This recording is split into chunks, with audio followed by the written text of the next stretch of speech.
Assalamualaikum warahmatullahi wabarakatuh. Selamat siang dan salam sejahtera untuk kita semua. Selamat siang teman-teman semua. Seneng banget bisa ketemu kalian secara virtual di acara Exabytes Digital Day, kolaborasi antara Exabytes Indonesia dan Amikom Yogyakarta. Perkenalkan, saya Salsa yang akan menemani teman-teman semua selama 2 jam ke depan. Biar kita lebih chill and relax, yuk kita sapa-sapa dulu di kolom chat. Hari ini audiensnya dari kota mana aja nih? Dan dari bidang apa aja hari ini? Apakah ada yang dari desain mungkin? Atau marketing? Sebagai content writer? Sosmed spesialis? Data entry? Atau web developer? Atau bahkan semuanya nih? Oke, aku mau tengok-tengok dulu nih kolom chat. Udah ada siapa aja nih? Oke, di sini ada Kaniko dari Surabaya. Dan dari bidang komputer jaringan nih katanya. Ada juga Kak Muis Rahman, ada Kak Slamet dari Jakarta, dari AKP Hidup Cerdas dan Bahagia. Ada Kak Kenneth, ada Kak Aisyah dari Jepang. Wow, jauh banget ya Kak Aisyah. Terus juga ada Kak Devia dari Sumatera Barat. Ada dari Kanatan dari Jakarta. Ada yang dari Lampung dan ada juga yang dari Jogja. Oke.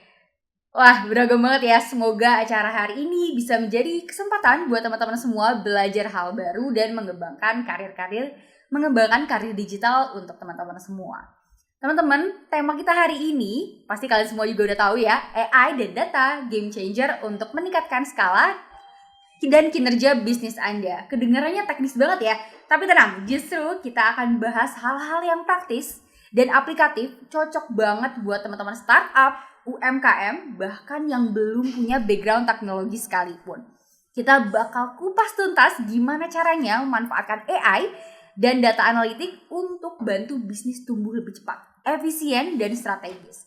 Mulai dari studi kasusnya, tools yang bisa langsung dipakai, sampai tips membuat bisnis jadi data driven. Oke. Selain itu, ada juga nanti sesi tanya jawab berhadiah di akhir acara ini. Jadi pastiin teman-teman semua ikutan bareng, saksiin juga nanti pembicara kita sampai selesai. Oke, sebelum kita beranjak ke sesi selanjutnya, aku mau jelasin dulu nih sedikit tentang Exabytes dan Exabytes Digital Day sendiri itu sebenarnya apa sih? Nah, Exabytes sendiri adalah perusahaan penyedia solusi digital yang lengkap, mulai dari layanan hosting, domain, cloud, hingga berbagai layanan digital lainnya yang bisa mendukung perkembangan bisnis online kalian. Exabytes juga dikenal dan diakui sebagai penyedia solusi AI, bisnis app, cloud, digital, dan e-commerce terkemuka di Asia Tenggara yang telah dipercaya lebih dari 160.000 pelanggan di seluruh dunia. Sementara Exabytes Digital Day atau EDD ini merupakan salah satu event dari Exabytes yang rutin diadakan setiap sebulan sekali dengan topik bahasan seputar dunia digital untuk semua kebutuhan. Nah, acara ini bisa menjadi kesempatan buat kamu untuk terus belajar dan up to date dengan perkembangan teknologi, perkembangan terbaru di dunia digital bersama event-event Exabytes pastinya. Nah, hari ini kita akan menggali strategi, studi kasus, dan insight seputar transformasi digital khususnya untuk para UMKM, freelancer, startup, profesional digital, hingga akademisi. Oke, sebelum kita mulai teman-teman pastiin koneksi internet teman-teman semua stabil dan boleh juga siapin catatan mungkin nanti kalau ada poin-poin penting ya. Dan jangan ragu juga nanti untuk bertanya kepada pembicara kita hari ini melalui kolom Q&A yang tersedia. Dan spesialnya hari ini kita akan langsung mendapatkan insight, inspirasi, dan strategi nyata dalam mentransformasi bisnis Anda secara digital dan berkelanjutan bersama Bapak Mujianto MKom, dosen AI dari Amikom. Oke, sebelum kita beranjak ke agenda utama nih teman-teman, ada beberapa informasi penting yang perlu kami sampaikan untuk acara hari ini.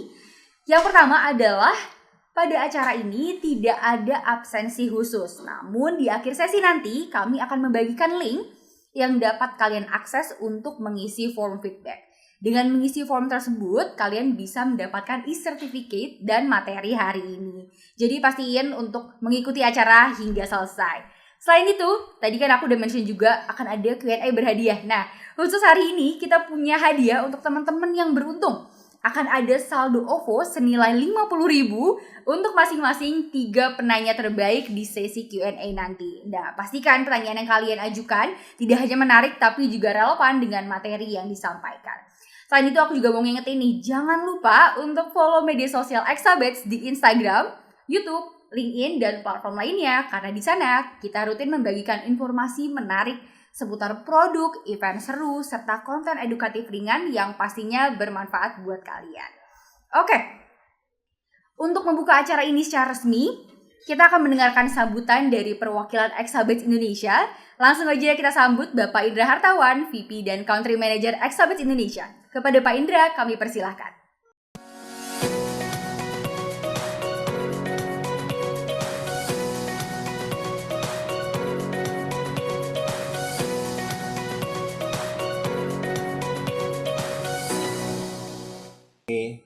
Selamat siang semuanya, Assalamualaikum warahmatullahi wabarakatuh. Di acara kali ini atau di siang hari ini saya berterima kasih pada teman-teman yang sudah gabung. Ya, mudah-mudahan inisiatif event-event kita, ya terutama kita fokus ke bahasan tentang digitalisasi AI, pemanfaatan AI, kemudian bagaimana AI sendiri bisa menaikkan produktivitas, terutama di UMKM atau di bisnis teman-teman semua ya. Nah, kenapa sih AI ini dianggap penting? Ya satu ya, masih ada anggapan kalau AI ini bakal menggantikan manusia ya. Padahal enggak.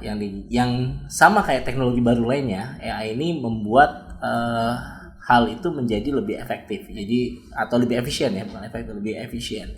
Jadi kalau ada tas-tas yang banyak sekali ya, yang dulunya dibutuhkan banyak orang dengan pabrik ya, kemudian itu lagi-lagi lebih efisien ya, karena yang tadinya dikerjakan 10 orang bisa dikerjakan oleh 3 orang misalnya dengan mesin.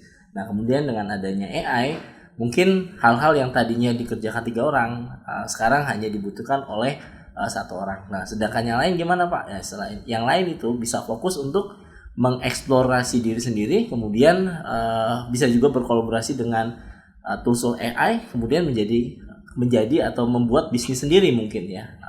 Jadi balik lagi, keuntungannya bisa lebih maksimal dibandingkan kita harus ya balik lagi kalau di Jakarta bergantung pada UMP atau mungkin di daerah ya. Kalau kita penguasaan AI ya, kita bisa buka layanan sendiri, kemudian kita bisa di entrepreneur sendiri, sebenarnya seperti itu. Ya ini ada data juga yang lumayan baik, lumayan banyak ya di internet ya. Ada beberapa survei kalau misalnya pendapatan AI ini cukup menjanjikan. Ada kalau nggak salah 365 miliar USD ya yang ditargetkan di 2030 ya untuk hanya khusus dari pemanfaatan AI ini di industri misalnya untuk Indonesia. Nah ini ya balik lagi, itu hanya forecast saja, realisasinya tergantung kitanya. Bagaimana kita benar-benar berfokus untuk embrace ya new teknologi untuk meningkatkan productivity di bisnis kita masing-masing gitu. Ya mungkin itu aja pengantar dari saya. Sebelum saya akhiri, saya tutup dengan pantun ya. Tahu campur di warung Bang Maman, kurang mantap kalau tanpa petis. Nah, AI datang bukan membawa ancaman, bersama akal jadi senjata buat memaksimalkan bisnis. Terima kasih. Wassalamualaikum warahmatullahi wabarakatuh.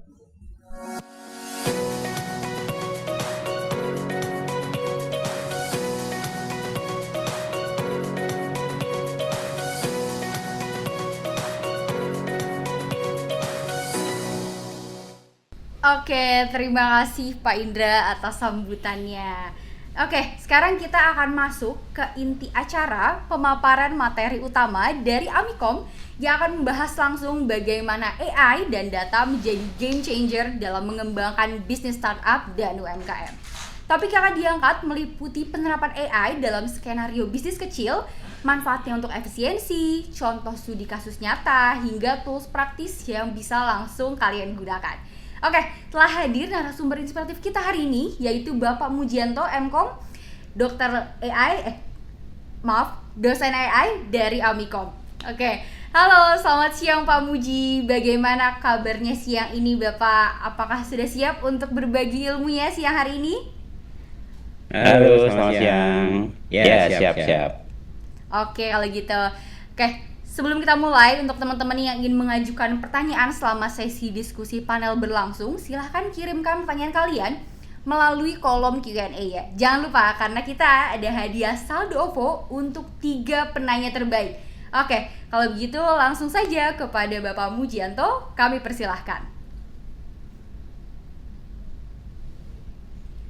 Baik, saya share screen sebentar. Silahkan Pak.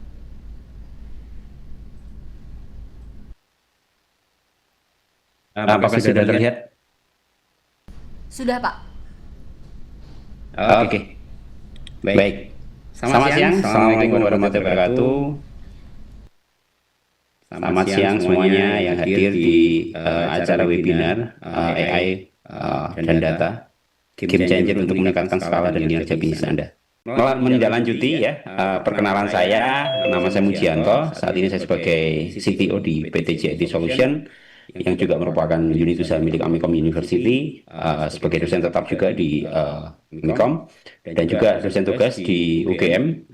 Kebetulan saya juga cukup aktif baik di secara akademisi maupun secara praktisi. Dan salah satu prestasi ya yang pernah saya dapatkan yang berhubungan dengan AI, saya pernah menciptakan aplikasi namanya Simba. Fun fact-nya Bapak Ibu semua dan teman-teman semua yang hadir di siang ini, apa itu Simba? Dulu saya menciptakan aplikasi simple, idenya yaitu adalah untuk membantu petani. Ya, karena orang-orang itu banyak yang berpikir bahwa petani itu kan kurang knowledge gitu ya. Jadi petani itu cenderung biasanya ya kurang knowledge ya, masih konvensional ya, dan juga kurang bauran teknologi.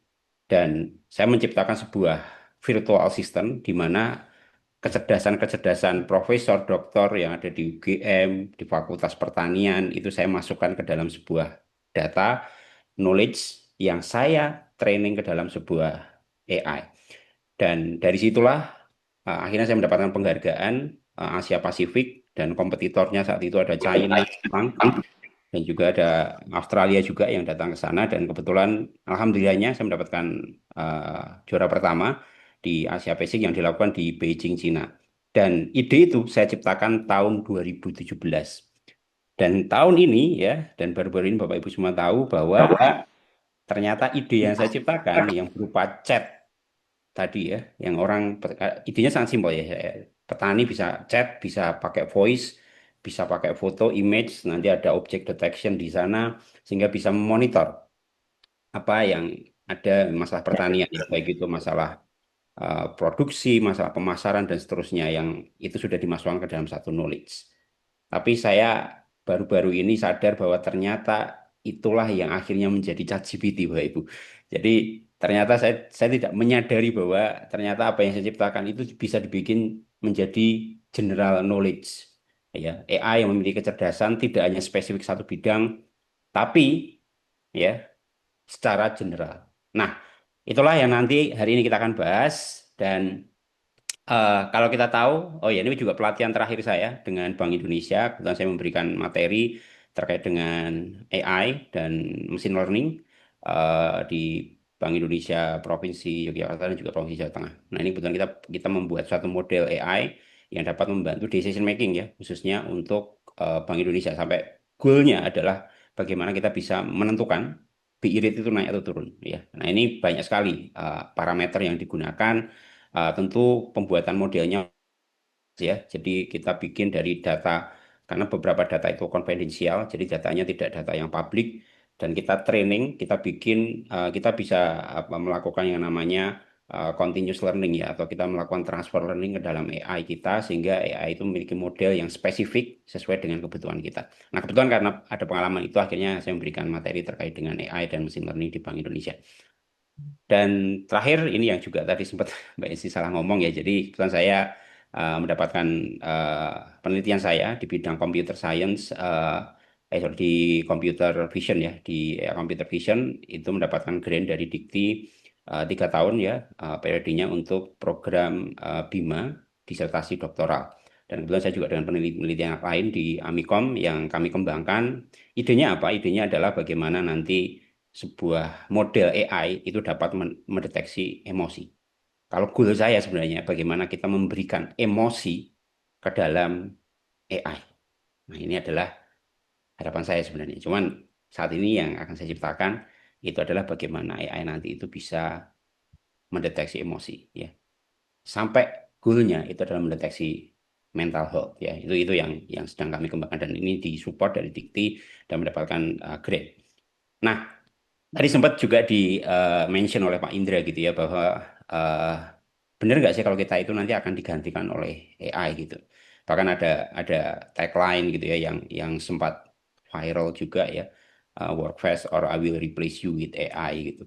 Nah, artinya apa? Apakah kita itu harus bekerja sampai mengungguli AI gitu ya? Kalau nggak nanti kita akan digantikan oleh AI. Faktanya seperti apa? Nah, kita akan bahas.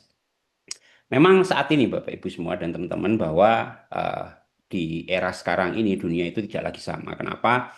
Karena kecepatan adopsi AI sendiri itu mengalahkan revolusi teknologi sebelumnya. Biasanya kalau Bapak Ibu semua dan teman-teman semua tahu bahwa revolusi itu terus terjadi. Ya, ada revolusi industri 1.0, revolusi industri 2.0, revolusi industri 3.0, 4.0 sampai 5.0 ya yang kita kenal itu tidak secepat bagaimana adopsi AI. Ya, kalau kita tahu dulu dari era yang masih menggunakan teknologi konvensional ya, bahkan pesawat pun belum ada, teknologi otomasi itu belum ada, itu adopsinya membutuhkan beberapa tahun, bahkan puluhan tahun. Tapi AI ini sangat cepat ya, bahkan tadi saya bilang bahwa saya pertama kali menciptakan model AI itu tahun 2016, Bapak Ibu ya, dan saya kembangkan sampai 2018 akhirnya mendapatkan penghargaan di Beijing, Cina. Itu saya tidak membayangkan bahwa nanti akan secepat ini, bahwa AI perkembangannya akan sangat eksponensial. Dan faktanya apa? 72% organisasi global saat ini telah menggunakan AI. Ya, setidaknya dalam satu fungsi bisnisnya. 70% ya profesional itu juga sudah menggunakan generatif AI. Ya, baik itu menggunakan Bapak Ibu semua pasti tahu ChatGPT, Gemini, Grok, DeepSeek, whatever ya. Model-model bahasa besar ya atau large language model. Nah, pertanyaannya apa? Pertanyaan apakah saya harus pakai AI? Ini yang menjadi pertanyaan besar. Kadang saya dengan mahasiswa saya juga sering sering berdiskusi ya, apakah ini kita harus pakai AI, Pak? Mahasiswa tanya. Nah, menurut saya jawabannya adalah bukan apakah saya harus pakai AI gitu. Tapi bagaimana kompetitor kita ya sudah menggunakan AI dan mengungguli kita. Jadi kita lihat, oh ternyata kompetitor kita menggunakan AI. Balik kalau misalnya kita menggunakan AI, apa yang terjadi? Maka Closed yang pertama tadi ya kerja cepat atau kita akan digantikan oleh itu tidak akan berlaku.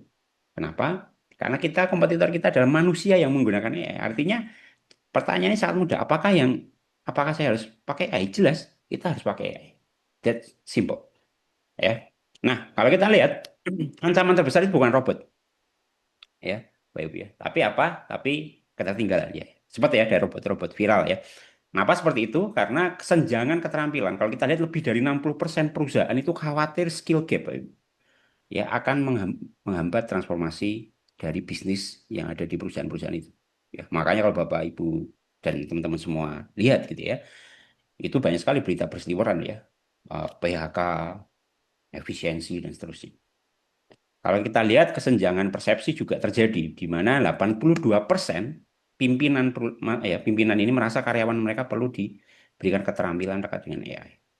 Tentunya tujuannya untuk apa? Efisiensi. Ya. Kalau kita lihat di sini datanya hanya 50 sampai 60% ya karyawan yang merasa mendapatkan pelatihan yang cukup. Artinya masih banyak ya karyawan-karyawan ini yang belum tersentuh. Ya mungkin mereka sudah tahu AI, mereka mungkin belum menggunakan AI atau mungkin sudah menggunakan AI tapi belum maksimal. Sehingga tools-tools yang ada yang berkembang begitu cepat ya, sangat cepat bahkan eksponensial itu kita ketinggalan. Nah, inilah yang menyebabkan sekarang hampir semua industri melakukan yang namanya revolusi. Ya, di mana kalau kita lihat di sini tagline di awal tadi itu akan berubah menjadi human with AI will replace human without AI. Di mana 300 juta pekerjaan ini akan diganti. Ini data dari Goldman Sachs ya, salah satu lembaga keuangan terbesar di US, bahwa 300 juta pekerjaan penuh waktu berisiko diotomasi. Ya. Dan 85 juta pekerjaan ini berpotensi tergeser hingga tahun 2025. Ini menurut data dari World Economic Forum. Ya, 400 sampai 80 juta pekerjaan harus pindah sampai tahun 2030. Ya, ini dari McKinsey. Dan sektor dan fungsi paling terpapar oleh AI ini adalah yang berhubungan dengan office, yang administrasi support, customer services, jelas ini ya, ini udah lama. Retail, kasir, ya, chat agent, produksi dan operator pabrik. Ya, kita tahu Xiaomi sudah menciptakan pabrik yang 24 jam nonstop tanpa lampu, Bapak Ibu. Ya, dan bekerja terus. Dan mungkin manusia yang bekerjanya cuma 3-4 orang gitu. Dan mereka bisa produksi berkali-kali lipat karena bekerja selama 24 jam. Ya, transportasi dan pergudangan kita lihat transportasi sudah banyak ya di Cina itu sudah banyak yang melakukan trial untuk pengiriman barang itu sudah yang menggunakan namanya self driving car. Ya, Tesla baru-baru ini juga sudah mengeluarkan robot taksi di mana taksi sudah tidak ada drivernya lagi. Ya, akuntansi dasar, data entry finansial ini ya mungkin sudah akan tidak relevan. Tapi ada good news-nya. Ya, bagi yang mau belajar akan ada banyak pekerjaan baru di bidang AI. Yang utama apa ya jelas AI dan machine learning engineer. Bahkan sekarang Bapak Ibu tahu ya di Silicon Valley sana di US itu lagi pada cakar-cakaran. Kenapa? Karena karyawan yang memiliki kemampuan di bidang AI dan machine learning ya itu saling serobot ya. Seperti Bapak Ibu tahu ya Meta, Mark Zuckerberg ya ngambil karyawannya punya OpenAI, ngambil karyawannya punya Google ya, ngambil karyawannya punya Apple dan seterusnya. Dan ini akan terus terjadi. Kenapa? Karena memang kebutuhan SDM untuk mengimbangi ya kembali ke pasal satu tadi bahwa kompetitor kita menggunakan AI maka kita harus cepat makanya Mark Zuckerberg langsung meng-hire ya, dan rela mengeluarkan bahkan triliunan rupiah untuk meng-hire beberapa SDM. Nah, pekerjaan lain apa? Yaitu adalah prompt engineer. Nah, prompt engineer jangan salah, kadang orang bilang, cuma nge-prompt kok gitu, cuma nge-prompt ya jangan salah Pak Ibu ya. Saya orang yang optimis bahwa prompt itu adalah bagian dari salah satu fine tuning, bagian dari satu engineering dalam konteks large language model. Kenapa? Karena large language model sendiri itu untuk kita berkomunikasi ke ChatGPT, Gemini dan seterusnya termasuk Meta AI itu adalah menggunakan prompt gitu. Ya. Jadi prompt engineer merupakan akan menjadi pekerjaan baru. Ya, UX, large language model, designer ini juga yang mungkin teman-teman di sini yang mahasiswa yang belajar terkait dengan ini juga akan menjadi in the future. Ya, multimodal storyteller, ya multimodal itu bisa video, audio, teks dan seterusnya. Nah, selanjutnya apa yang non IT ya, AI governance dan ethic officer. Nah, ini juga menjadi concern. Kenapa? Salah satu problem terkait dengan AI itu adalah terkait dengan copyright. Ya, copyright dan tentu privacy di sana. Ya, di Inggris itu sudah ada pasal di mana kalau misalkan nanti orang keberatan terhadap hasil generatif AI, kita bisa meminta atau menuntut untuk men-take down konten itu. Ya, karena sekarang udah banyak sekali ya. Sekali lagi ya, AI berkembang untuk kebaikan bagus ya, tapi di sisi lain juga pasti akan terjadi baliknya. Ya, kayak perkembangan internet yang ada di Indonesia. Satu lain kita bisa belajar AI, tapi satu lain juga digunakan untuk judi online gitu. Jadi ya ini kita lihat dari sisi positif dan negatifnya.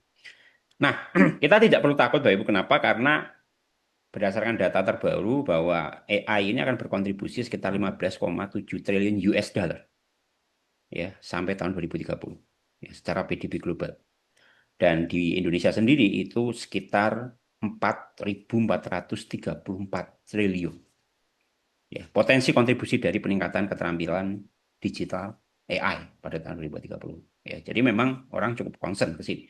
Ya, karena ini sangat berpotensi karena ini akan mengubah ya. Kalau kita lihat ya peta kita hari ini ya di mana kita nanti akan membahas sama ya kurang lebih 1 jam ya sebenarnya ya.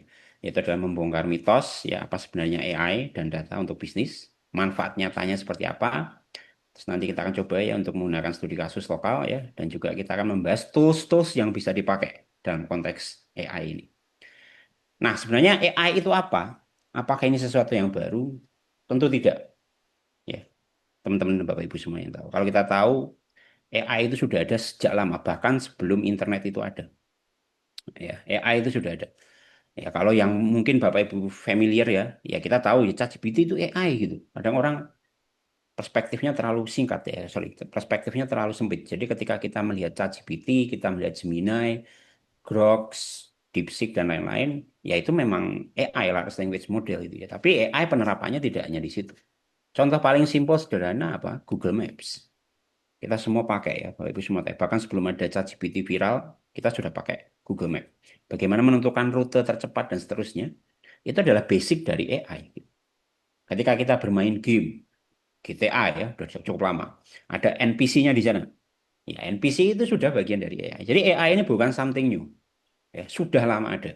Ya, cuman memang orang adopsinya ya setelah melihat tadi kayak video yang menggunakan generatif ya, itu orang mulai sadar oh AI itu seperti ini. Padahal sebenarnya dalam konteks yang lebih luas AI itu sudah ada sejak lama. Nah, kenapa AI sekarang? Ya, tadi kita lihat PDB global, ya, dampak kumulatif tahun 22,3 triliun, ya, target efisiensinya yang kita lihat agak ngeri di sini, Pak Ibu, ya. Dan teman-teman semua, yaitu adalah 30%. Ini bisnis di Indonesia via otomasi. Jadi ada kemungkinan 30% itu efisiensi. Nah, ya, ke depan mungkin masih akan kita lihat ya, dengan beberapa PHK-PHK ini mungkin masih akan kita lihat ya. Apalagi nanti dengan adopsi yang masif, ya tentu kita harus siap untuk berubah, ya, teman-teman dan Bapak Ibu semua. Nah, kalau kita lihat, kita belajar dari kematian Nokia. Zaman dahulu kala, kalau kita lihat Nokia, kita pasti sadar bahwa Nokia sendiri itu tidak pernah berpikir bahwa orang itu akan menggunakan handphone untuk everything. Smartphone for everything. Ya, kalau sekarang kan hampir smartphone for everything ya. Kalau ibu mau bayar pakai HP, mau mau lihat info anak sekolah pakai HP, everything in just in your hand gitu kan. Nah, Nokia dulu tidak membayangkan ya HP itu sekedar untuk SMS, untuk telepon gitu.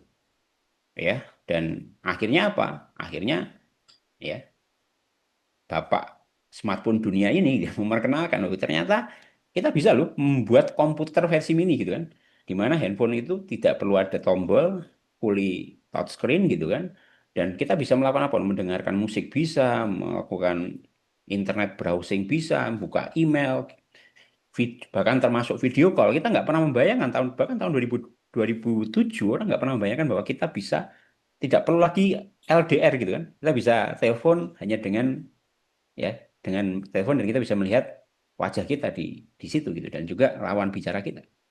Yang terjadi apa? Adopsi ini akhirnya smartphone meningkat dan fitur pun Nokia di situ. Bahkan sekarang Nokia kalau nggak salah terakhir jadi merek popok bayi. Ya. Nah ini merupakan eh, bagaimana kisah ketika orang kita tidak mau beradaptasi dengan masuknya ya something new tadi. Ya, yang kita sebut something new dalam tanda kutip. Ya, makanya kita harus beradaptasi. Nah, kalau tidak, ya ini proses efisiensi juga sedang terjadi ya di AI global ini. Bagaimana Morgan Stanley ini ambil cut off sekitar 200 karyawan, sorry 2000 karyawan digantikan oleh AI. The Fed, ini Bank Dunia, ya ini juga cut off 2000 karyawan. Bahkan terbaru Microsoft, ya itu mem-PHK hampir 9.000 karyawan dan beritanya mereka bisa hemat ya dengan adanya AI ini bisa hemat hampir berapa triliun ya kalau nggak salah sekitar 52 triliun US dollar kalau nggak salah ya karena memang ya operational cost-nya cukup tinggi ya dengan banyak karyawan ini. Kalau kita lihat di sini AI itu akan mengubah struktur organisasi ya di mana organisasi yang awalnya seperti yang ada di samping di sini ya ini executive leadership itu pimpinannya banyak, senior manajemennya banyak, ada produk, ada engineering, sales support orangnya banyak sekali gitu ya. Nah, ini kalau Bapak Ibu sebagai pemilik bisnis apalagi UMKM kan cost kita akan sangat besar ya. Cost kita akan sangat besar karena kita harus ya banyak sekali.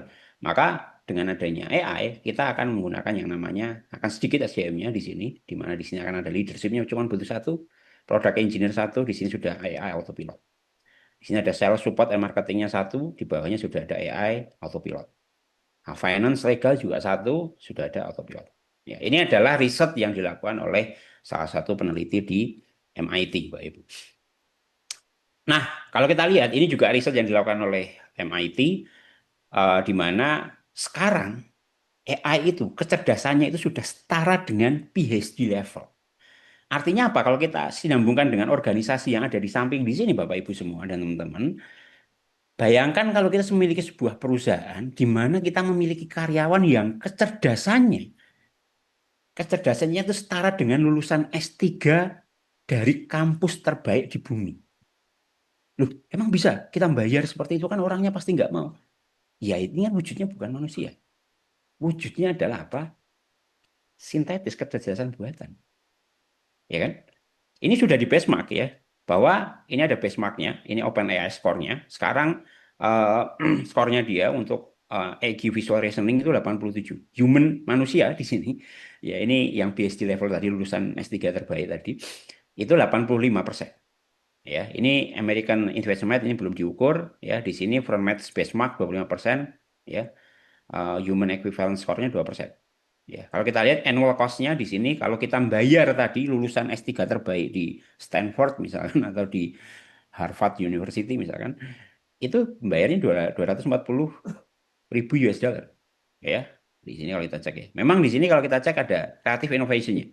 Yang empat high dan limited ya. Kalau kita cek di sini work capacity-nya manusia base level ya di sini ada 40 ya. Kalau kita lihat di sini ya ini 24/7 operation. Ini contoh dari bagaimana nanti pekerjaan itu bisa diselesaikan dengan cepat. Ya, kalau secara cost di sini memang ya kalau kita lihat OpenAI Agent ini tergantung kebutuhan sebenarnya. Kalau kita mungkin lebih sedikit ya, angkanya akan lebih berkurang ya kalau kita lihat. Nah, evolusinya ke depan seperti apa terkait dengan generatif AI ini, di mana kalau saat ini tahun 2023 itu eranya generatif AI. Oh ya, generatif AI itu yang video yang saya ciptakan ya, tadi yang kita ciptakan di awal tadi, yang AI yang menciptakan kita, yang engineering gitu ya. Dan itu adalah era di mana generatif AI sekarang bahkan Bapak Ibu semua yang menggunakan VO ya, Google VO itu sudah kita lihat konten-kontennya sudah banyak sekali berserakan. Saya kira di sini yang ikut pasti sudah pernah melihat. Yang selanjutnya apa tahun 2025 ini yang akan terus berkembang itu adalah agentic AI. Di mana di sini nanti di agentic AI ini malah kembali ke ide awal saya tadi. Bahwa ternyata tidak general knowledge tapi specific knowledge. Jadi kalau awalnya itu ChatGPT misalkan Ibu ya, itu adalah dokter umum. Nah, kalau dokter umum kan yang meriksa semuanya. Nah, di 2025 itu akan ada namanya dokter spesialis. Di mana agentic AI ini akan muncul AI dengan knowledge yang dilatih spesifik untuk case tertentu. Contohnya, dia bisa jadi pengacara, dia bisa jadi legal advisor, dia bisa menjadi sales, ya dia bisa menjadi marketing, dia bisa menjadi MC, ya bahkan yang kemarin baru viral juga di Cina ada 2 MC ya, atau host AI yang bisa menjual produk hingga 2 miliar gitu. Nah, ya Bapak Ibu nanti bisa searching-searching ya terkait dengan itu ya. Nah, era selanjutnya di tahun 2035 apa yaitu adalah psiko AI. Nah, ini yang agak saya khawatirkan Bapak Ibu. Ya walaupun untuk saat ini kita belum khawatir gitu ya. Kalau kita lihat ya robot-robotnya masih kacau gitu ya. Tapi diprediksi bahwa physical AI physical AI ini akan hadir 1,3 miliar robot AI akan beroperasi. Nah, beratnya apa dampaknya khusus untuk di Indonesia itu adalah bahwa di Indonesia pekerjaan paling banyak itu adalah pekerjaan dari sektor informal ya yang ini berpotensi ya saya kira ya berpotensi. Masa sih ke depan apakah apakah nggak mungkin itu bakal menggantikan banyak pekerjaan gitu. Ya, kita tinggal percaya seperti Nokia atau Steve Jobs gitu, Pak Ibu, perbandingannya. Kenapa? Karena perusahaan-perusahaan besar seperti Microsoft, OpenAI, Meta, Nvidia, mereka tidak akan berhenti sampai di sini gitu. Terus mereka, wah ini takut di manusia diganti. Mereka kan kapitalis, kapitalis ya, Bu ya. Jadi mereka akan membuat AI itu akan semakin cerdas, bahkan kalau bisa melebihi cerdasan manusia. Ya, ya ironisnya seperti itu. Nah kita lihat ya, BP, ya, satu video singkat.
Ya, kalau dia agak mengerikan Mbak Ibu ya. Cuman ya kembali lagi, sekali lagi kita harus melihat dari perspektif yang lain.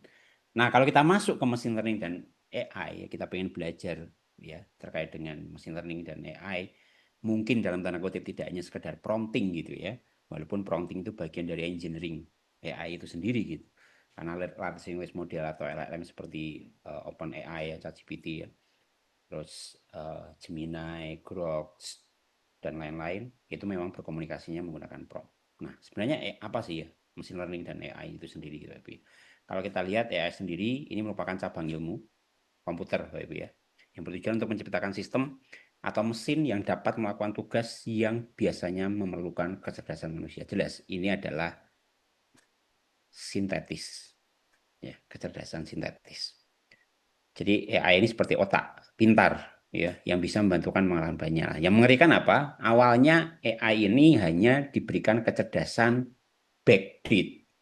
Artinya apa? Kecerdasan yang sudah ada di database. Ketika kecerdasan yang ada di database berarti kan ya yang ada di data di sana. Cuman ternyata sekali lagi disampaikan bahwa perusahaan-perusahaan besar itu jangan berhenti di situ. Sekarang kalau Bapak Ibu tahu ChatGPT O3, DeepSeek, R2, ya Gemini, mereka menggunakan yang namanya real time fine tuning ya di mana AI sendiri itu bisa melakukan browsing mengkerawal data terkini. Makanya kalau kita tanya berita terbaru, dia akan bisa memberikan report terbaru. Artinya kecerdasan dia itu di fine tuning secara real time, persis manusia. Ya. Nah, kalau kita lihat sejarahnya, saya bilang tadi bahwa AI itu sudah ada lama, itu ini sudah ada sejak tahun 1956. Jadi perkembangannya memang cukup banyak. Cuman adopsinya yang memang baru ya, terkesan baru. Nah, ini sudah menciptakan AI yang mungkin masih kejar manusia ya. Terus tahun 1960 ini juga Alan Novel ya, ini sudah menciptakan yang namanya logic theoritis ya, yang menggunakan logika untuk membuktikan teorema dari cara berpikir komputer. Terus tahun 1980-an ini sudah mulai ada expert system ya. Dulu kita mengenal yang namanya ini biasanya kalau di sini teman-teman yang dari informatika pasti lihat ya, sering ya dengar ya. Misalkan yang kita sebut sebagai DSS ya, Decision Support System. Kalau dulu kan AI itu ya yang paling basic biasanya kita untuk prediksi, tapi biasanya prediksinya itu masih pakai option gitu kan, belum yang masuk ke deep learning. Nah, di sini IBM ini juga menciptakan tahun 1997 dan tahun 2012 ya sampai hari ini itu eranya adalah deep learning yang pertama kali diperkenalkan oleh ya Geoffrey Hinton di mana dia memperkenalkan yang namanya CNN ya atau disebut sebagai jaringan saraf konvolusional. Nah, ini merupakan cikal bakal ya akhirnya muncul tension mechanism, muncul yang namanya large language model yang kita bisa berkomunikasi dengan AI.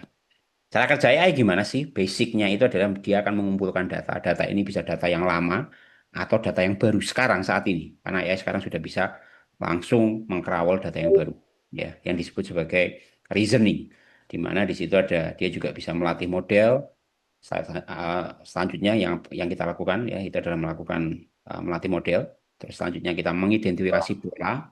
Ya, ini sama dengan general knowledge manusia ya.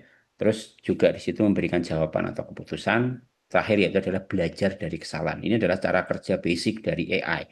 Jadi kalau Bapak Ibu ngeprompt ya ngecat di Meta AI, ChatGPT apapun itu ya yang large language model itu sebenarnya awalnya prosesnya kurang lebih seperti ini ya dari mengumpulkan data, melatih model, mengidentifikasi pola, memberikan jawaban dan keputusan, baru nanti dia juga akan belajar ya melakukan reasoning, kira-kira jawabannya dia itu salah atau benar. Contoh-contoh AI yang kita dengar itu tidak hanya ya ChatGPT. Kalau Ibu tahu di sini ChatGPT, Gemini, Grok, Meta AI merupakan bagian yang apa ya membuat adopsi AI itu eksponensial. Bahkan Google sekarang hampir di semua produknya sekarang sudah di-embed oleh Gemini. Begitu juga dengan Microsoft, ya Meta AI juga bahkan di WA ya, Ibu ya, itu sudah langsung dimasukkan Meta AI, Instagram, di semua ya. Tapi sebenarnya produk-produk yang lain yang sudah menggunakan AI itu banyak. Google Search ya ini pasti ya, serta engine ini machine learning yang memang sudah berkembang menjadi AI. Sudah ada Siri dan Google Assistant yang dulu pernah kita pakai, tapi sekarang rumornya Siri mau diganti ya dengan OpenAI ya. Saya filter foto di Instagram dan TikTok itu juga banyak yang menggunakan AI, Google Maps, rekomendasi YouTube dan Netflix. Ini juga bagian dari eh, contoh dari AI di kehidupan kita sehari-hari yang mungkin beberapa kita tidak sadari itu adalah AI, tapi itu adalah AI, ya. Nah, ini tadi Bapak Ibu ya. Jadi ya ini memang salah satu kelemahan dari AI itu adalah Bapak Ibu tahu yaitu adalah expression, emosi. Banyak orang mengatakan bahwa AI itu tidak memiliki emosi. AI itu tidak memiliki adab, etika, dan lain-lain. Nah, ini bagian dari riset saya juga, Pak Ibu ya. Jadi, bagian dari riset saya adalah fokusnya adalah di bagian itu. Bagaimana kita bisa memanage ekspresi. Dan sebenarnya sudah ada, ya kalau kita lihat di sini, itu dia sudah bisa membuat ekspresi. Ya, sangat ekspresi. Nah, disertasi S3 saya itu berhubungan dengan ini, Pak Ibu. Bagaimana kita bisa memberikan ekspresi terhadap AI. Dan ini bukan generated ya, ini ada real barangnya, bukan generated ya. Jadi bukan yang di generated atau dibikin. Jadi memang ya ini ke depan. Ini mungkin nanti ke depan ya humanoid ya. Nah, ini adalah ekspresi. Tadi kan kalau ya, ini adalah bagian dari eh, cuman saya tidak masuk ke robotikanya, saya masuk ke pemrosesan neuronnya di belakangnya. Ya. Nah, jenis-jenis AI kalau Bapak Ibu tahu itu biasanya ada 4 ya. Yang paling basic yang kita dengar yaitu adalah machine learning, deep learning, computer vision, dan natural language processing dan NLP. Sekarang sudah yang AI yang kayak ChatGPT dan LLM itu sudah multimodal. Artinya juga dia ada machine learningnya, ada deep learningnya, ada computer visionnya karena dia bisa membaca image dan juga bisa mengenerate image dan pasti juga ada NLP-nya karena NLP-nya adalah yang membaca Bapak Ibu ya. Jadi bagaimana komputer itu bisa mengerti maksud kita dari teks. Itu disebut sebagai natural language processing atau NLP. Nah, selanjutnya ya kalau kita berhubungan dengan sekali lagi kalau kita ngomong AI itu kita tidak akan lepas dari data. Ini sama dengan manusia Pak Ibu ya. Manusia yang dilahirkan di kondisi mohon maaf ya, dilahirkan dengan kondisi yang bagus misalkan di ya dari environmentnya, dari apa, dari ya kondisi keluarga dan seterusnya, lingkungan dan seterusnya itu bagus, kecenderungannya dia akan memiliki kecerdasan yang lebih bagus. Ya dari awal dia sudah ada trainingnya dan seterusnya. Dibandingkan dengan manusia yang katakanlah hidup di tengah hutan. Ya, artinya apa? Kecerdasan dia akan sangat berbeda. Kenapa? Karena data input yang dimasukkan ke otak itu juga beda. Makanya AI itu akan sangat tergantung oleh data, Pak Ibu. Artinya AI tanpa data, nothing. Kayak bayi baru lahir. Kenapa? Karena deep learning sendiri ya, itu mencontoh cara kerja otak manusia. Otak manusia tanpa data, kalau kita tiba stuck nih, ya, misalkan kita di mana-mana cuman ya nggak ada data inputan, ya kita tidak akan memiliki kecerdasan tambahan. Makanya itu AI without data is nothing gitu. Ya, makanya dulu sempat ada istilahnya adalah data is the new currency of the world. Ini menurut saya CEO Microsoft dan juga eh, Elon Musk ya, yang mengatakan bahwa data is the new currency gitu loh. Ya, makanya Elon Musk beli Twitter, beli sosial media ya, karena dia pengen collecting data. Bahkan, nah ini cuman ada masalah baru terhadap data yang ada. Kenapa? Ternyata setelah dimasukkan ke dalam AI, tidak semua data itu bagus, Bapak Ibu. Ya, teman-teman semua. Jadi data ternyata banyak eh, data sampah gitu. Artinya apa? Data-data yang salah, hoax, ya, yang tidak relevan dan seterusnya. Makanya ternyata kita tidak butuh data yang besar sebenarnya. Karena data saat ini sudah sangat banyak, tapi yang kita butuhkan adalah data yang berkualitas. Nah, kalau Bapak Ibu punya bisnis, sebenarnya Bapak Ibu sendiri harus ya sudah bisa mengkolek data yang berkualitas. Makanya sempat ada viral ya, bagaimana perusahaan milik OpenAI itu rela membayar 500.000 per orang untuk matanya di-scan. Untuk apa? Optik biometri. Ya. Karena data itu memang tidak ada. Dan optik biometri kan yang kualitinya bagus dan belum ada yang menciptakan. Elon Musk. Ya, Elon Musk. Karena Elon Musk itu tahu bahwa manusia itu banyak bohongnya kan. Ya. Sebenarnya bagaimana sih cara mendapatkan data berkualitas terbaik? cara mendapatkan data berkualitas terbaik itu adalah ya kita tanamkan di dalam otak kita. Karena otak manusia tidak akan bohong. Baik. Makanya ide terbesar dari Elon Musk itu adalah memasang chip di otak manusia. Karena kalau dia sudah berhasil memasang chip di otak manusia, apa yang bisa dilakukan?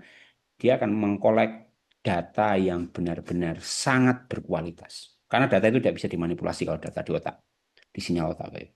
Ya, ya, cuman ini masih dalam perkembangan. Saya nggak tahu kapan itu akan terjadi. Nah, di sini ya, terkait dengan dataset sendiri itu merupakan kumpulan data yang digunakan untuk melatih model machine learning dan AI. Sekali lagi saya sampaikan bahwa AI without data is nothing. Dataset ini seperti buku latihan ya untuk AI dan machine learning di mana di dalamnya banyak aspek ya. Contohnya ya, data contoh yang akan dipelajari oleh AI supaya AI ini bisa memahami pola dan membuat keputusan dari data yang serupa di masa depan. Ini merupakan konsep dari dataset ya, makanya dataset itu sangat penting. Ini contohnya, jadi dataset itu kita punya banyak gambar, kita masukkan ke dalam input di sini, ya. Terus nanti neuron-neuron di dalam AI akan bekerja dan setelah itu akan bisa menentukan dia itu anjing atau kucing, gitu. Nah ini kelihatan prosesnya kurang lebih seperti itu. Jadi di sini ada hidden layer ya kalau kita menyebut secara teknikal. Nah tipe dataset itu ada banyak, yaitu ada dataset terstruktur, dataset semi terstruktur dan dataset tidak terstruktur. Nah kalau dataset terstruktur ini bisa invoice, kuota apa seperti nota ya, terus juga data dari POS, data pembayaran dan seterusnya. Biasanya datanya terstruktur. Data semi terstruktur itu biasanya data dari API. Kalau Bapak Ibu ngambil misalkan kayak di Exabyte kan juga kita ada server juga yang bisa connect ya. Biasanya kita ngambil API. Nah, itu data semi terstruktur ya. Kalau dataset tidak terstruktur itu dataset seperti komen di Google Business ya, Google Map itu kan datanya komen tuh. Kalau komen itu kan orang ngetik kan beda-beda. Nah, itu adalah data yang tidak terstruktur. Nah, contoh datasetnya di sini dataset media sosial itu kebanyakan datanya tidak terstruktur. Data survei online ini biasanya datanya terstruktur. Diskusi publik itu juga tidak terstruktur.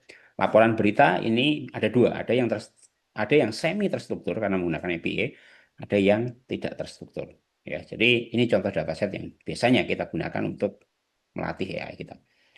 Nah, nanti kita ngambil ya di sini mengcrawl datanya. Ini juga dilakukan oleh hampir semua large language model yang ada di dunia saat ini.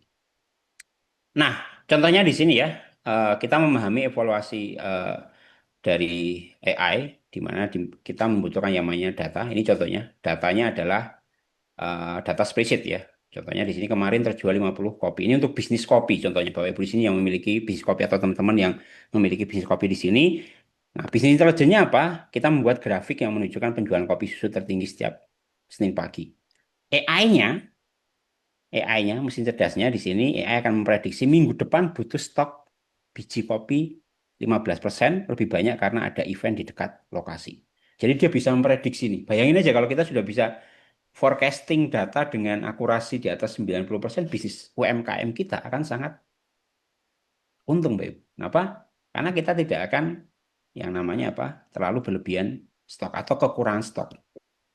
Ya, karena kita sudah bisa melakukan forecasting, memprediksi kira-kira ke depan itu akan seperti apa.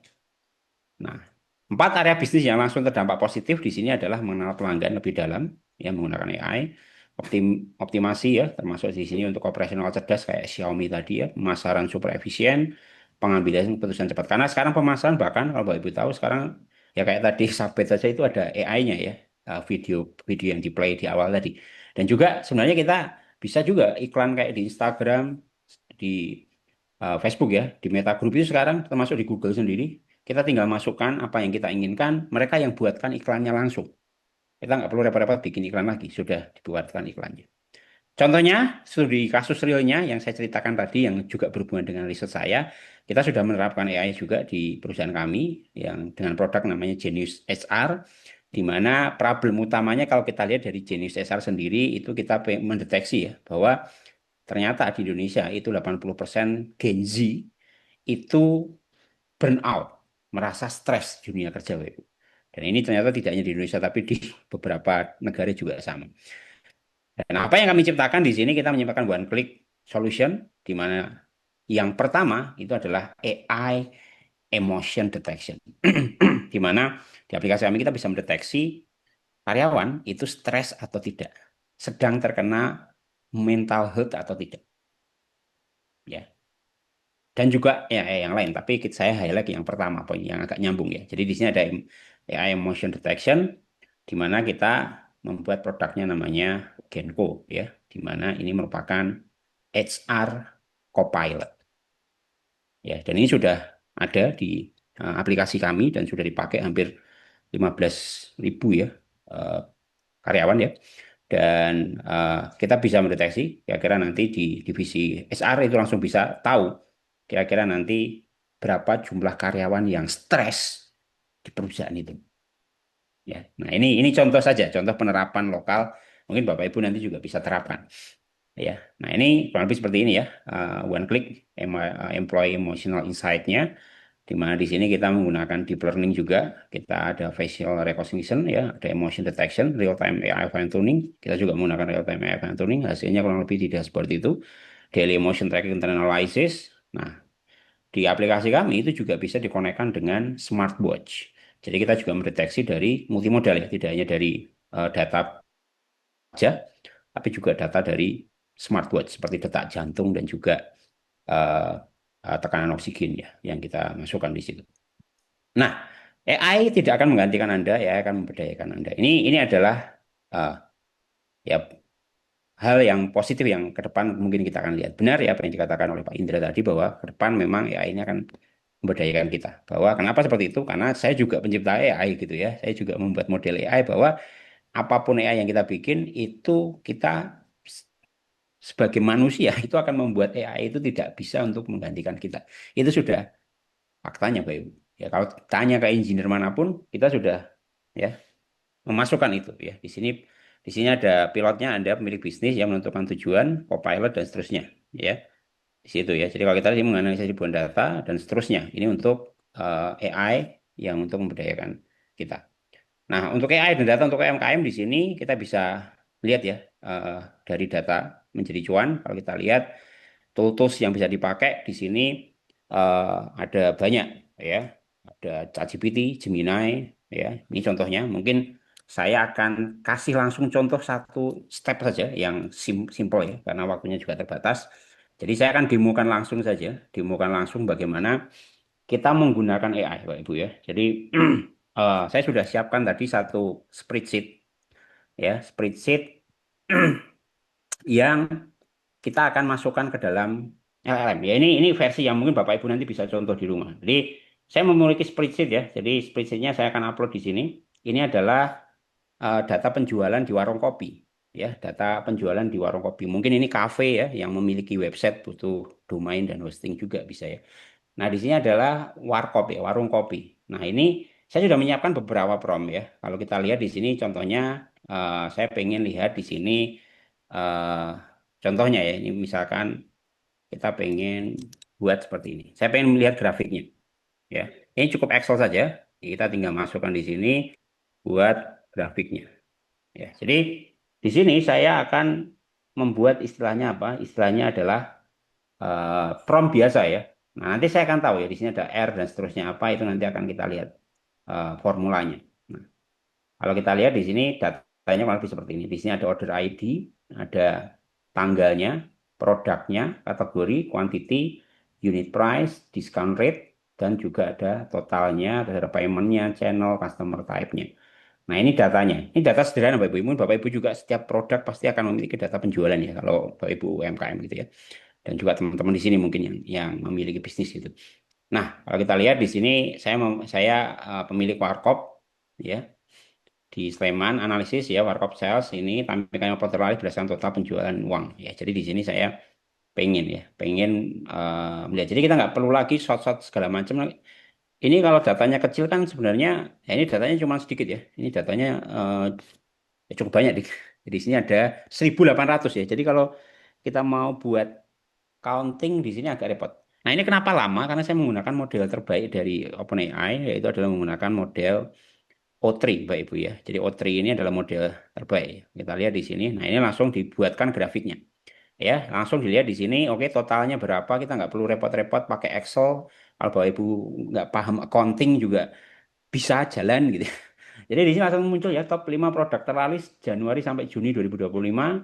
top 5 produk terlaris warkop bahagia. Nah, di sini langsung muncul ya. Matcha latte, kopi susu, gula aren, es kopi susu klasik, espresso single shot ya. Nah, 5 produk di sini. Nah, nanti kita bisa buat apa? Bisa buat banyak. Ya, sampai kan demo kan ya beberapa. Nah, saya kembali lagi dulu sedikit ya, kembali sedikit ke slide kita. Jadi di konteks ini kita mengenal ya, ini Google Cloud Studio ya. Google Cloud Studio ada Power BI yang bisa digunakan. Ini tadi OpenAI yang kita pakai. Nanti Google Cloud Studio ini untuk analisis yang lebih deep ya. Power BI juga sama, ini agak lebih deep. Terus Microsoft Designer, Gamma Apps, ini kalau yang mau bikin PPT ya seperti saya bikin cepat ya. Canva AI ini juga sudah ada, CapCut juga sudah mengeluarkan, Tencent juga mulai semuanya Bapak Ibu ya sekarang sudah teman-teman semua di sini ya sudah integrated dengan AI ini. Ya tergantung bagaimana kita tadi supaya tidak ketinggalan ya. Nah, di sini ada otomasi tempat coding di sini kalau mau bahkan yang programmer di sini teman-teman semua mahasiswa yang programmer itu kita bisa menggunakan Zapier juga ini untuk membuat aplikasi tanpa coding. Ya, jadi kita melakukan otomatisasi kalau Bapak Ibu, oh, saya nggak paham programming. Tenang, karena sudah ada Zapier. Contohnya di sini kita untuk membuat new order di Shopee, create new row di Google Sheet ya. Nanti kita bisa langsung send secara otomatis ya untuk marketing. Ya, ini juga bisa untuk IFTTT. Ini untuk apa? Untuk kita auto posting di Instagram dan di sosial media. Kita scheduling buat kontennya juga otomatis generated dan juga dia akan membalas komentar juga otomatis ya. Dan juga aplikasi kami, jadi Cesar ya jelas ya. Di sini juga beberapa fitur AI yang tadi SR ya tinggal pakai sudah langsung bisa digunakan. Nah, selanjutnya apa ya Bu ya? Sekali lagi bahwa tadi saya tidak hanya sekedar nge-prompt. Kenapa? Karena memang prompt ini ke depan akan menjadi pekerjaan baru dan sudah terjadi saat ini. Ini bagi teman-teman semua yang mahasiswa terutama. Contohnya di sini saya baru nyari ini baru hari ini saya cari ya. Ternyata sudah banyak yang nge-post. Di sini ada contohnya lead prompt engineer ini di San Francisco ya. Remote. Jadi teman-teman semua bisa kerja di Indonesia. Kerja dari Indonesia tapi bayarannya lumayan ya. UMR Jogja tapi penghasilannya UMR Silicon Valley. Ya, di San Diego ya, di California di sini 35 sampai $75 per jam. Terus Indonesia juga ada di sini AI Agent Specialist ini dari Pijar Foundation dan juga yang lain ya. Di sini ada Prompt Engineer Singapura Hybrid, AI Prompt Engineer Hybrid, AI Prompt Engineer di sini Hybrid ya. Terus ada ya dan banyak lagi ya. Di sini ada Prompt Engineer ini di New York ya. Gajinya cukup lumayan Bapak Ibu ya, sekitar 125.000 US dollar ya. Ini mungkin eh, di atas 60 juta ya. Lebih ya bahkan ya. Kalau ini kan setahun ya, kalau dibagi mungkin lebih dari itu. Ya. Nah, kuncinya apa? Prompt engineer ini, Bapak Ibu itu ya adalah kita memiliki formula ya. Formulanya adalah QRFT. Ini adalah bagaimana cara kita berkomunikasi dengan AI. Yang paling basic, yang paling agak berat ya kita bikin model dan seterusnya ya. Cuman yang paling basic untuk UMKM, orang awam bahkan ya, semua bisa. Pertama kita harus memahami konsep ini, formulanya. Yang pertama adalah konteks. Kita harus memberikan latar belakang yang jelas kepada AI. AI itu seperti manusia, seperti kita memberi perintah kepada manusia. Jadi kita benar-benar harus memahamkan dia apa yang kita inginkan. Contohnya di sini saya ada pemilik warung kopi di Sleman dengan omset sekitar 25 juta per bulan. Rincian tugas taksnya jelas ya, apa yang ingin kita inginkan terhadap AI gitu ya. Buatkan 5 ide konten Reels Instagram berdurasi 15 detik untuk promosi menu baru kopi madu aren. Ya, formatnya di sini sajikan dalam format tabel dengan kolom judul video, deskripsi dan hashtag. Ini formatnya. Target audiens adalah mahasiswa dan pekerja kantoran usia 20 sampai 30 tahun. Nah, ini adalah format standar. Bagaimana kita membuat prompt kita itu menjadi lebih bagus. Ya. Nah, kita langsung demokan. Ya, saya akan langsung cek satu prompt. Tadi saya sudah menyiapkan satu prompt ya. Di sini yang saya suruh membuat prompt. Sebentar, saya cek dulu. Nah, di sini eh, ini prompt ya. Jadi di sini saya sudah bikinkan, Bapak Ibu ya, bikinkan eh, satu prompt.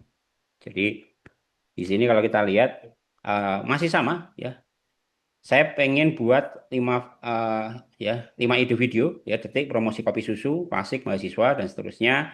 Ya, di sini satu paragraf ya saya minta satu paragraf dan di sini hasilnya ya di sini ada 8 detik ya.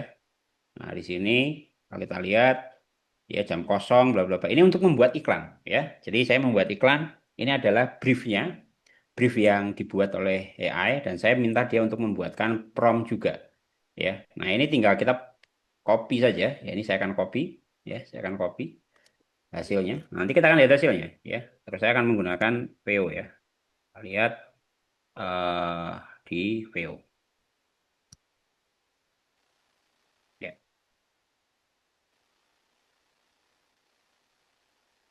ada suara. Nah, kita akan masukkan ke VO. Nah, ini saya akan cek dulu di VO-nya.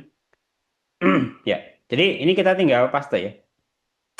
Jadi saya masukkan si eh, prompt tadi yang dibikin oleh dan dia akan membuat video. Ya, ini mungkin akan memakan waktu sekitar 1-2 menit ya. Nah, saya akan kembali lagi ke yang tadi ya di ChatGPT dulu. Nah, kalau kita lihat tadi sudah kita bikin analisis ya. Kita bikin analisis di sini untuk beberapa eh, analisis dari bisnis kita. Jadi nanti untuk promnya itu tergantung dari yang kita inginkan Pak Ibu ya. Jadi kalau kita ingin misalkan membuat prom yang lain yang disesuaikan, nah kita bisa juga berkomunikasi dengan AI gitu ya. Nah ini contohnya saya akan bikin untuk perhitungan eh, ya ini untuk perhitungan kuantitas dan stok ya. Nah ini saya minta AI ya di sini untuk saya punya stok kopi terbatas, hitung rata-rata penjualan kopi ini formatnya ya, yang tadi plus satu kali ya, jawaban narasi 2 kali satu kalimat rekomendasi. Nah, ini saya langsung bikinkan yang dari data ini, data analisis ini untuk kita minta dia untuk menghitung rata-rata penjualan kopi susu gula aren per hari Selasa 2 Mei 2025. Lalu rekomendasikan berapa kilogram biji kopi robusta, ya asumsinya 1 cup sama dengan 18 gram untuk stok Juli. Jadi saya minta dia forecasting langsung, melakukan analisis forecasting dari bisnis kopi saya yang saya spesifikkan di situ, Pak Ibu. Jadi jadi inilah ya, selama Mei di sini sudah ada keterangannya. Ini datanya ngarang nggak? Datanya tidak mungkin ngarang. Kenapa? Karena kita sudah masukkan datanya di sini. Ini adalah datanya tadi, data yang berkualitas tadi yang disampaikan. Jadi apapun jawaban dia harus mengacu pada ini bisa nanti dihitung manual ya, bisa dihitung manual dan dicek pasti datanya sama ya. Nah, kita lihat di sini langsung muncul selama Mei ya 64 sampai 31 hari ini berarti rata-rata penjualan mencapai 20 per hari ya. Terus ya, dengan asumsi lawan biji robusta estimasi dasar untuk 7 hari adalah 2,2 cup per 30 66 cup. Setara dengan 1,19 kilogram biji kopi. Menambahkan margin keamanan 10% guna mengatasi lonjakan penjualan totalnya adalah 1,3 kilo. Rekomendasi, siapkan minimal 1 ngeri Pak Ibu. Inilah kenapa tadi dibilang bahwa orang yang menggunakan AI akan menggantikan orang yang tidak menggunakan AI. Karena ini kalau kita bikin forecasting jujur aja, manual ya, bisa selesai 1 hari mungkin. Itu pun kalau memang kita pinter pakai Excel gitu. Ya, kalau kita nggak pinter pakai Excel, kita ngitung data segini banyak, ya, datanya sangat banyak ya. Kalau kita cek di sini, dia penjualan ya. Mungkin ini bisnis kopinya mungkin kayak misalkan apa ya, kopi apa ya? Ya kayak misalkan Fore Coffee gitu ya. Misalkan dia punya cabang 100 misalnya. Penjualannya kan bisa banyak sekali. Nah, selanjutnya yang untuk marketing, kita akan lihat hasilnya Google VO kita tadi yang sudah Nah, ini sudah langsung jadi Bapak Ibu ya. Jadi hasil dari prompt tadi kita sudah bikinkan. Mungkin ini adalah konteksnya. Kita lihat ini sudah jadi. Ini hoax videonya dan kita akan coba putarkan ya. Bahan bakar SKS tetap waras sampai deadline. Cuma di jam kosong, bro.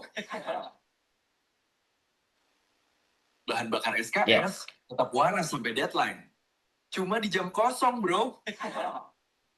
Nah, ya kurang lebih seperti itu Bapak Ibu ya. Jadi teman-teman semua ya. Jadi tadi sedikit video ya. Nah, videonya belum sempurna ya. Nanti tergantung. Kita tinggal sempurnakan pakai prompt. Kita gabung-gabungkan. Mungkin nanti ke depan kita tidak bisa membedakan lagi mana video asli, mana video yang eh, hasil dari generate prompt. Nah, ini memang ke depan akan seperti itu ya. Eranya. Kalau kita lihat lagi di sini ya.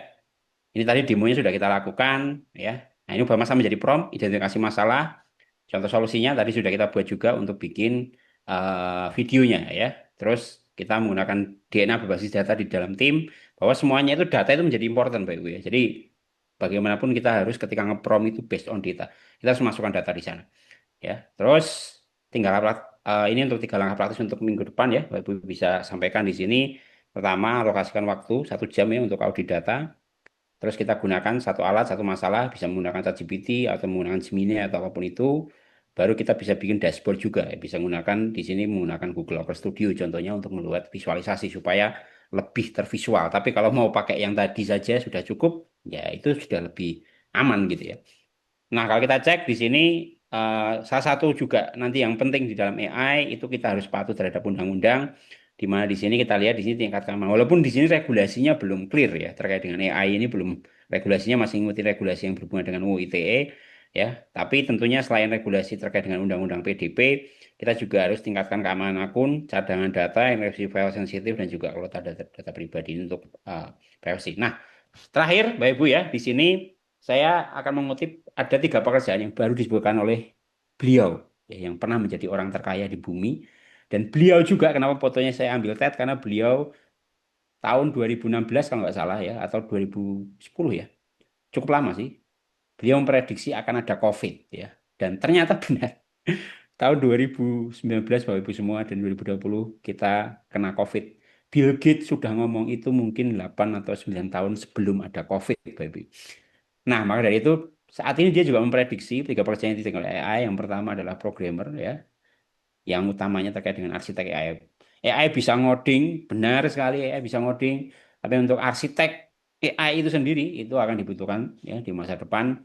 Pakar energi ya, ini juga pekerjaan yang sulit digantikan. Kenapa?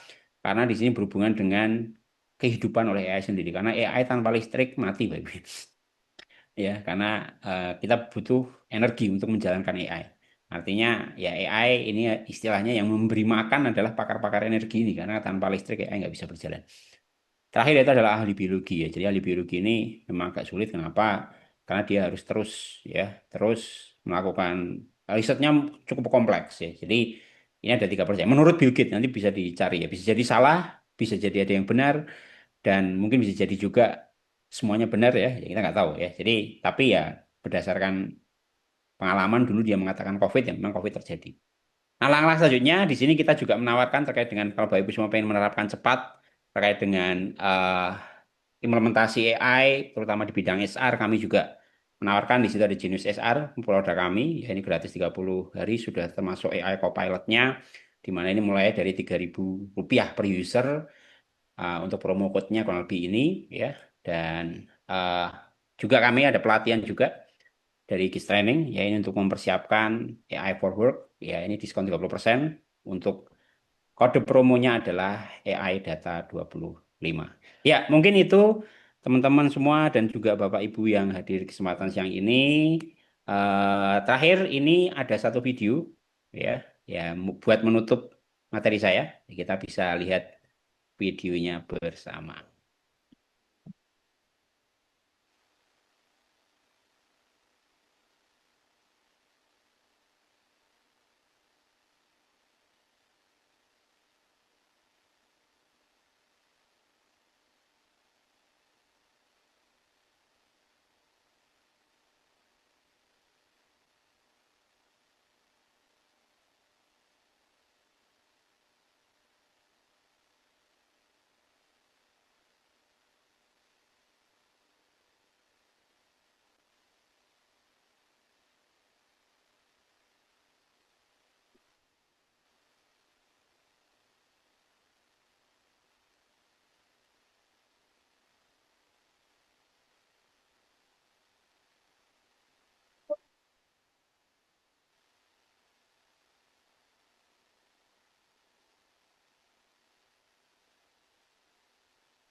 Ya, kurang lebih itu, Bapak Ibu semua dan teman-teman semua yang hadir di kesempatan hari ini, video tadi mengakhiri untuk materi saya di kesempatan siang ini.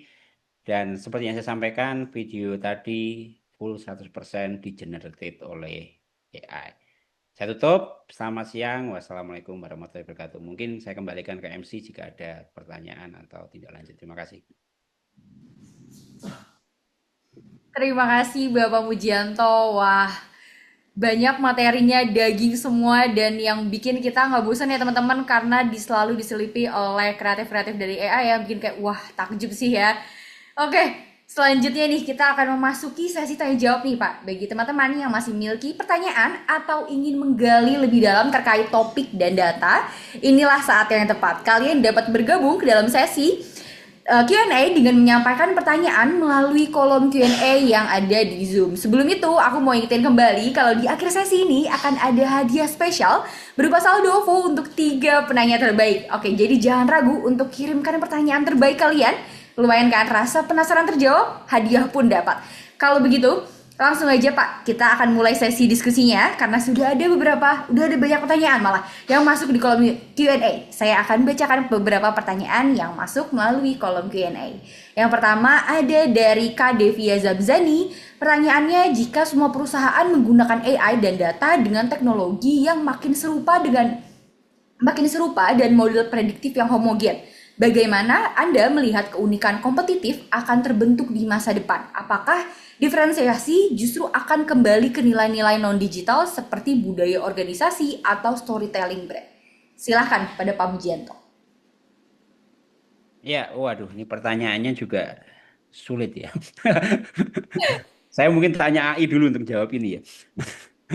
Tanya AI juga. Nah, mungkin menjawab singkat ya. Kalau misalkan nanti semua perusahaan menggunakan AI, dan memang itu yang akan terjadi ke depan ya. Menurut saya sekarang tidak semua perusahaan, hampir semua dari kita saja mungkin yang ikut di sini pasti banyak menggunakan AI.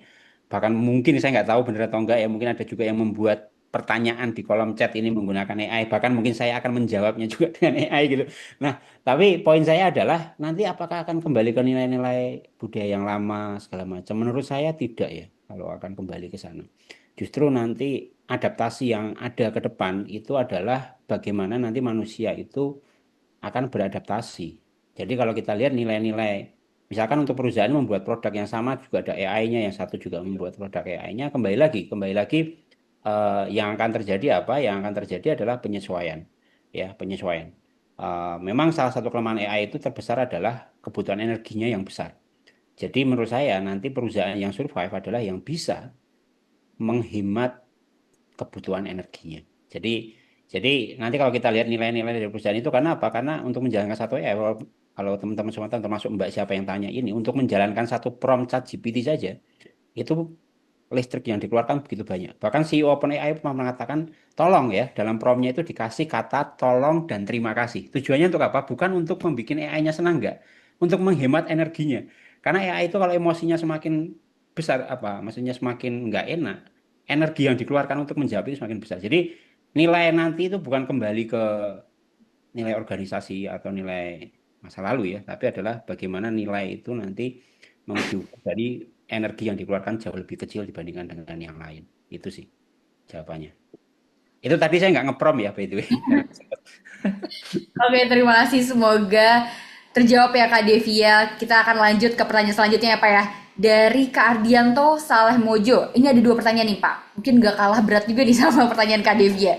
Yang pertama Pak, izin bertanya katanya. Pada efisiensi SDM dalam struktur organisasi, nampak banyak tenaga manusia berkurang. Kira-kira bagaimana nasib mereka ke depannya? Apakah perusahaan akan memberikan pelatihan atau modal untuk membuka usaha sendiri atau bagaimana?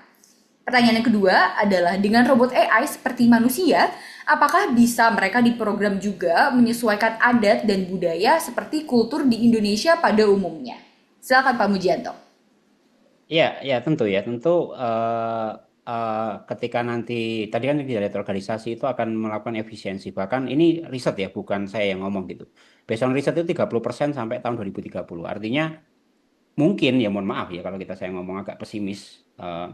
Apakah nanti akan ada berita-berita cut off PHK dan seterusnya itu mungkin akan terjadi karena memang risetnya membuktikan seperti itu ya 30% itu di depan mata akan dilakukan efisiensi. Nah, pertanyaannya adalah bagaimana yang terkena misalkan ini kita terkena nih efisiensi nih. Ya bahkan dosen aja mungkin bisa di replace oleh AI gitu. Ya, artinya kita harus beradaptasi. Menurut saya itu salah satu langkah yang paling kita lakukan ikut seminar ini aja itu bahkan itu sudah bagian dari eh, Pak siapa tadi Mas ya atau Bro Ardianto ya tadi ya dalam menghadapi nanti tantangan AI ke depan. Menurut saya yang perlu kita lakukan sebagai manusia ya kita harus lebih pintar daripada AI gitu ya. Jadi kita harus melakukan korelasi terhadap apa yang sedang berkembang di AI. Entah itu menggunakan teknologi yang terbaru ya atau kita beradaptasi dengan adanya AI ini. Nah, selanjutnya apakah nanti robot itu bisa diprogram untuk culture atau budaya di Indonesia? Ya tentu bisa ya. Bisa ya, karena memang saya sendiri membaca banyak paper termasuk papernya asal mula dari ChatGPT itu adalah papernya namanya Attention is All You Need. Teman-teman semua bisa baca di sini, itu adalah awal mula bagaimana ditemukannya ChatGPT, large language model. Dan kalau kita pahami dari paper yang ada di sana, itu ke depan itu si kita yang menciptakan AI itu sudah akan tahu bahwa AI itu tidak akan kita bikin untuk melebihi manusia. Jadi kita bisa program AI dengan kebutuhan kita. Mungkin ya simpelnya kalau film itu mencerminkan masa depan, Wall-E ya, ada yang pernah nonton mungkin kartun ya Wall-E ya, itu mungkin bisa jadi masa depan itu. Terima kasih. Wah, oke. Jawabannya ringkas tapi padat ya, Pak ya. Semoga terjawab ya, Kardianto. Oke. Kita akan lanjut ke pertanyaan selanjutnya nih, Pak. Dari Kak Elvio Sinta, izin Pak bertanya, kalau AI mampu memberikan prediksi yang sangat presisi berdasarkan data historis dan pola, lalu bagaimana kita dapat memastikan prediksi itu tidak misleading akibat data yang salah maupun data yang ternyata kurang lengkap? Silakan Pak Mujianto. Ya, makanya di AI itu kan ada parameter ya. Jadi kita biasanya menyebutnya parameter pengujian. Jadi parameter pengujian itu di situ biasanya kita akan membuat yang namanya eh, banyak ukurannya ya. Ada presisi, akurasi, recall, F1 score. Dan ini secara teknikal ya. Sorry ya saya nggak berbicara teknikal. Tapi parameter-parameter itu tujuannya apa? Jadi pertama kita akan melakukan proses prediksi dengan data masa lalu. Jadi kita sudah tahu data yang benar itu apa, prediksi yang benar itu apa. Nah, data-data kita masukkan. Jadi kita sudah valid nih, pasti valid. Kenapa? Karena kita sudah tahu kebenarannya, tapi AI kita tidak beritahu kebenarannya itu apa. Jadi kita masukkan data-data dan parameter saja. Setelah dia memprediksi, kita akan tahu ya itu benar atau salah. Simpelnya seperti itu, walaupun ya implementasinya rumit, tapi simpelnya kurang lebih seperti itu. Nah, apakah nanti AI itu akan 100% benar? Menurut saya tidak ya, tidak mungkin bisa 100% benar itu nggak mungkin. Kenapa? Karena AI sendiri itu menggunakan mekanisme jaringan saraf manusia gitu. Sedangkan manusia aja banyak salahnya. Saya ngomong aja tadi mungkin banyak salahnya juga itu. Jadi artinya walaupun AI bisa melebihi manusia tapi tidak mungkin bisa di atas 99% ya. Pasti akan ada bias di sana. Oke. Jadi memang selalu ada probabilitas untuk AI itu bias ya Pak ya? Ya, betul betul. Oke. Baik, terima kasih Pak. Selanjutnya ada pertanyaan dari Kak Aisyah Delianisa. Jika AI dan data diklaim sebagai game changer dalam bisnis, bagaimana kita bisa membedakan antara pertumbuhan bisnis yang memang sustainable karena insight dari AI dan pertumbuhan semu yang sebenarnya hanya efek dari otomasi jangka pendek? Apakah ada indikator khusus untuk itu atau justru kita sedang terlalu percaya pada angka pintar yang belum tentu membumi? Silahkan Pak Mujianto. Ya, nah itu justru peran manusia di situ sebenarnya. Makanya disebutnya adalah co-pilot kan. Artinya saya sendiri tidak 100% percaya dengan hasil yang digenerate oleh AI gitu. Bahkan CEO OpenAI aja mengatakan bahwa AI ini setara dengan anak magang gitu.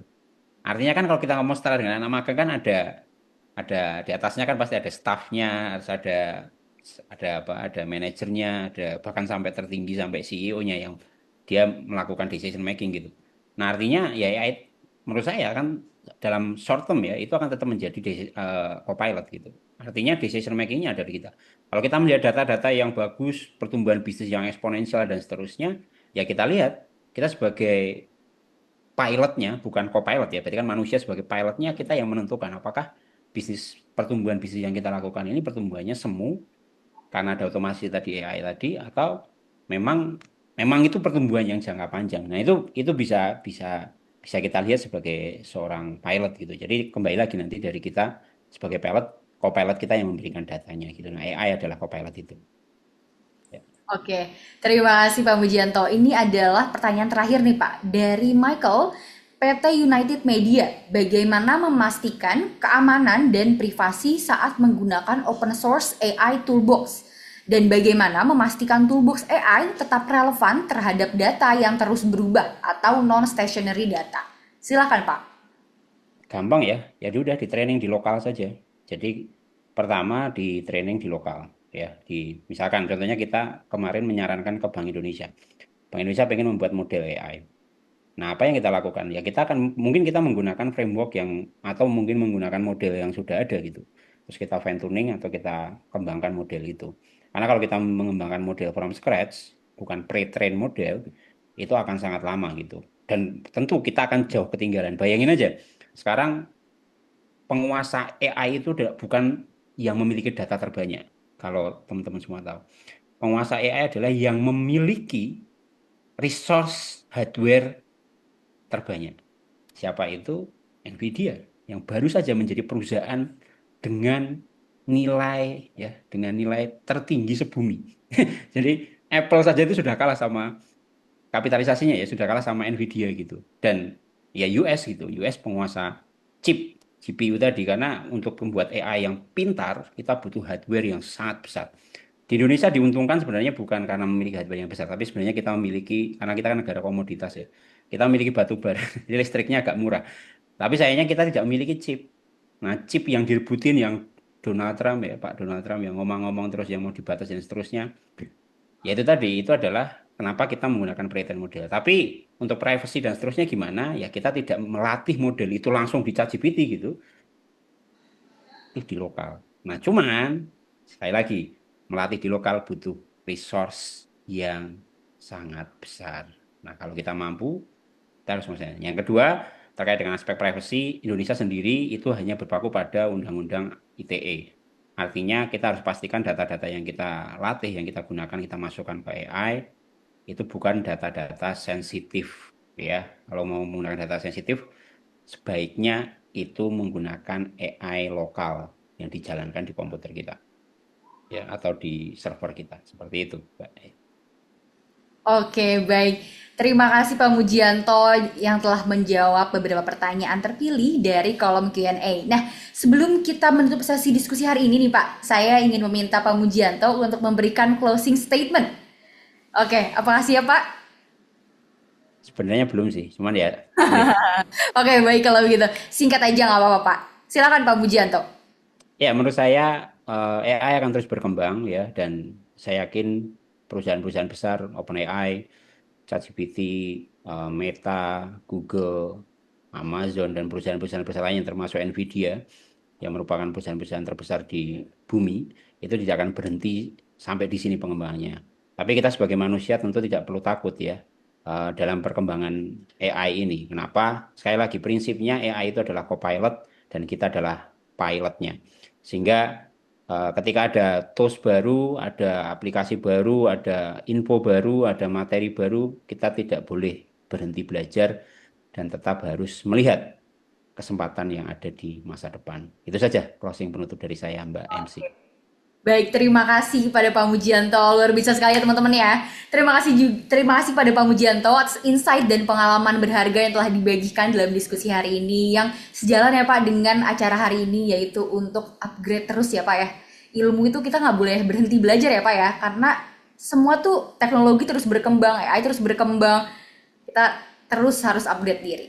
Oke, sekali lagi terima kasih Pak Mujianto atas kontribusinya dalam sesi hari ini. Semoga jawaban-jawaban yang diberikan tadi bisa membantu menjawab rasa penasaran teman-teman dan menjadi bekal yang bermanfaat untuk mengembangkan karir di dunia digital. Dan kalaupun masih ada pertanyaan yang belum sempat terjawab, jangan khawatir karena akan ada banyak event menarik lainnya dari Exabytes yang bisa kalian ikutin. Jadi pantau terus informasi kami di media sosial. Oke, sebelum kita melangkah ke sesi selanjutnya, ada sedikit reminder penting untuk teman-teman semua. Bagi yang ingin mendapatkan e-certificate, pastikan untuk mengisi link feedback yang akan kami kirimkan melalui kolom chat atau bisa scan QR code yang ada di layar. Aku kasih waktu 2 menit untuk teman-teman mengisi feedbacknya sambil kita menunggu nih kira-kira siapa yang beruntung hari ini untuk mendapatkan saldo e-wallet dari Exabytes. Oke, silakan teman-teman boleh di scan QR-nya atau copy linknya. Link feedback ini berguna untuk teman-teman nanti mendapatkan e-certificate ya. Untuk yang mungkin bermasalah, bisa di screenshot dulu, tapi jangan lupa untuk diisi feedbacknya setelah acaranya selesai. Kalau yang sudah isi, boleh teman-teman kasih emoji atau reaction di kolom chat ya.